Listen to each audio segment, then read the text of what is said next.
Bonjour à toutes, bonjour à tous. Donc je vous accueille ici à l'hôtel de Calais que vous connaissez avec l'église Saint-Jacques derrière, et surtout pour vous présenter Daniel Hamon, mon jeune ami qui vient d'arriver de Baume-les-Venise près d'Avignon, qui a fait une longue route pour venir nous rencontrer et témoigner surtout. Écoutez, je suis très heureux de revenir au Tréport, c'est une joie, mais vous ne pouvez pas vous imaginer comme ça me fait plaisir. Et moi le dois pourtant, mais eux, le Tréport et Bercé-les-Bains, ce sont des villes qui sont liées l'une envers l'autre, et ça me fait vraiment un réel plaisir. Et normalement, il y a plusieurs choses. Il y a Danny Gossard qui présentera des cartes postales d'époque et puis des photographies et également tous les journaux dont certains vous pourrez les acheter. Si vous êtes né à cette période-là et vous souhaitez avoir le journal du jour de votre naissance, il l'aura sur place. Et puis des miniatures de voitures. Vous avez le Mur de la Manche, l'association qui présente également différents objets d'époque, plus d'autres personnes. Xavier viendra parler des FFI. Venez. bon, on attend. Nos deux ombres étonnées, que c'est beau la vie. Tout ce que j'ai failli perdre, tout ce qui m'est redonné, aujourd'hui me monte aux lèvres, en cette fin de journée, pouvoir partager ma jeunesse avec l'amour retrouvé. Que c'est beau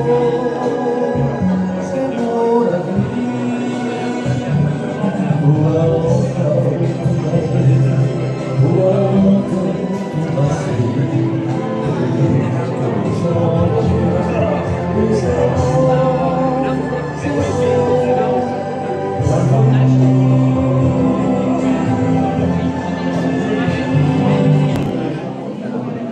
merci.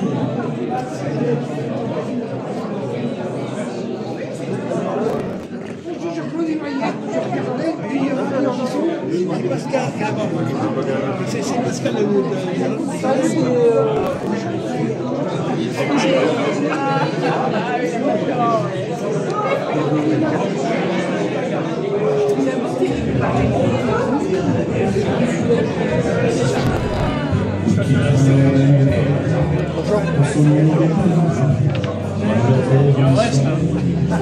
peux vous en envoyer un, mais c'est lui. Alors, on connaît mieux, je mets avec mon amitié.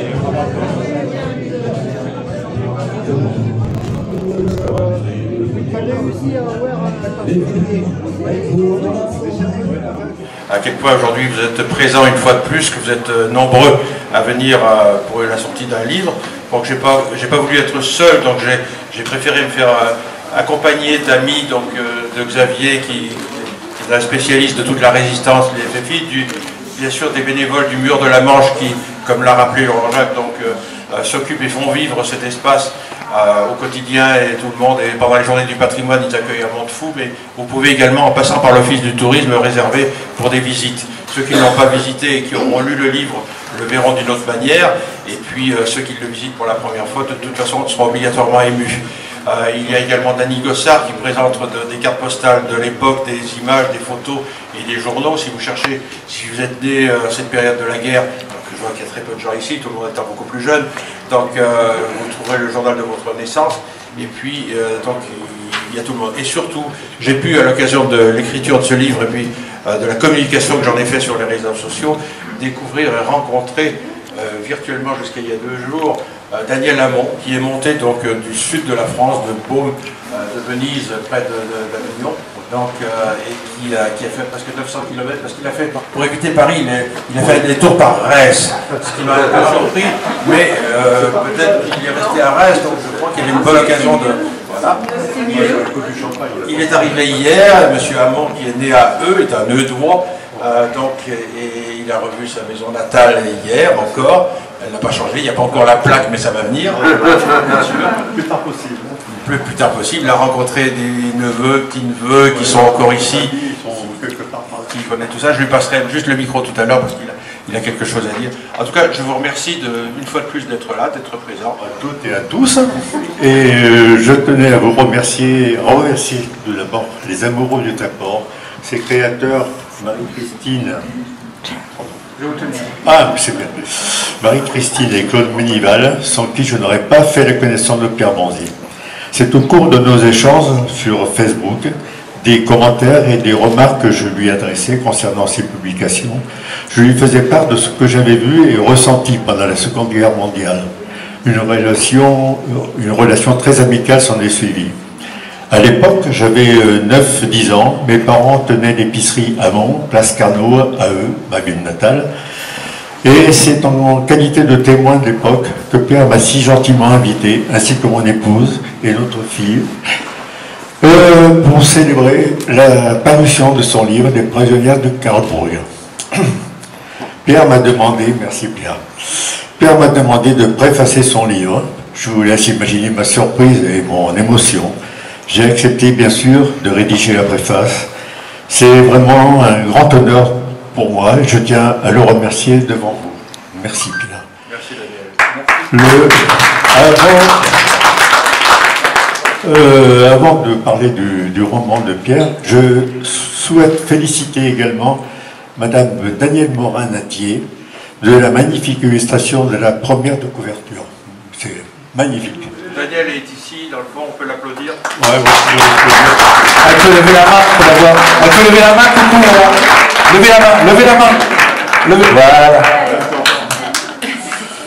Le roman que vous allez découvrir comporte un important et minutieux travail de recherche historique sur les conditions de survie qu'ont vécu ces femmes ukrainiennes.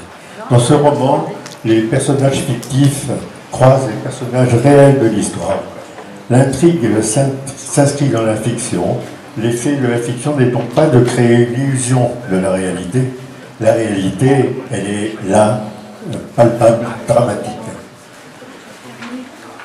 Et c'est là qu'intervient tout le talent de l'écrivain. Il décrit admirablement la solidarité qui existait entre ces femmes face à la violence de certains prisonniers russes et leurs geôliers allemands. Et comment oublier la description sublime d'un amour naissant caché au sein même de la falaise. Peut-être, ayant vu ces jeunes femmes, ai-je été plus touché que quelqu'un d'autre. Ce livre m'a profondément bouleversé. Ça va, il n'y a pas de problème. Tout va bien, c'est que des amis. Je tiens à complimenter Pierre Bronzy et le féliciter pour avoir su restituer avec justesse et fidélité ce lieu chargé d'histoire du Tréport. Les Ukrainiennes, on parlait des Ukrainiennes, c'est au Verbocage que j'ai vu pour la première fois ces Ukrainiennes. Elles étaient vêtues assez misérablement, coiffées de fichus. Elles paraissaient très jeunes. Chose curieuse, on ne les entendait pas marcher. Leurs pieds étaient enveloppés de chaussettes russes. Seul le bruit des bottes des soldats allemands qui les accompagnaient résonnait sur la route. Ce qui m'a frappé le plus, c'est leur regard. Elles marchaient la tête haute, l'air déterminé. Elles allaient rejoindre la caserne Drouet à eux, où elles étaient détenues. Quand on pense qu'elles allaient le matin tôt à pied au Tréport pour creuser la falaise et qu'elles retournaient dans l'autre direction le soir leur travail terminé. J'avais 10 ans et je m'interrogeais déjà qu'est-ce qu'elles ont fait pour en être arrivées là et pourquoi. Posant des questions à mes parents, ils me répondaient c'est la guerre. Réponse évasive, réponse difficile pour eux, mais peu satisfaisante pour moi. Mes parents ne tenaient pas à ce que j'aille les voir, mais j'y retournais en cachette. Et j'avais un copain d'école qui s'appelait Roland Bombard. Ses parents étaient fromagers. Ils habitaient rue Désiré-de-Boeuf à eux. Et depuis la fenêtre mansardée de leur grenier, on avait une vue plongeante sur la cour de la caserne Drouet. Et avec mon copain, nous regardions les prisonniers russes et les prisonnières ukrainiennes. Ils étaient une centaine réunis dans la cour. Je suppose que nous les voyions le dimanche, c'était le jour de repos. Et nous aussi. Et là, des chants se sont élevés, émanant de ces pauvres gens. J'ai entendu pour la première fois l'hymne russe. C'était magnifique, impressionnant et émotionnant. Leur voix était basse, grave, inoubliable. Si les murs de la caserne pouvaient parler, il n'y aurait rien à dire. Voilà mon témoignage concernant ces jeunes Ukrainiennes que j'ai vues à eux maintes fois à cette époque. Aujourd'hui, je tiens à rendre hommage à toutes ces femmes ukrainiennes qui ont tant souffert durant leur séjour à EU au Tréport. Une vingtaine d'entre elles reposent au cimetière de la ville d'Eu. Alors là, je voudrais que vous m'écoutiez. Une stèle exclusivement érigée à la mémoire serait, me semble-t-il, bien appropriée. Ne les oublions pas. Je vous remercie de votre attention. Merci.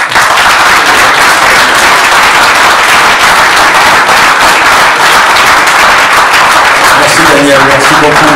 Merci Laurent, merci à toute l'équipe de la municipalité qui s'accompagne tout ce que je peux faire pour vous et à vos côtés. Monsieur Hamon, en 1944, quel âge aviez-vous?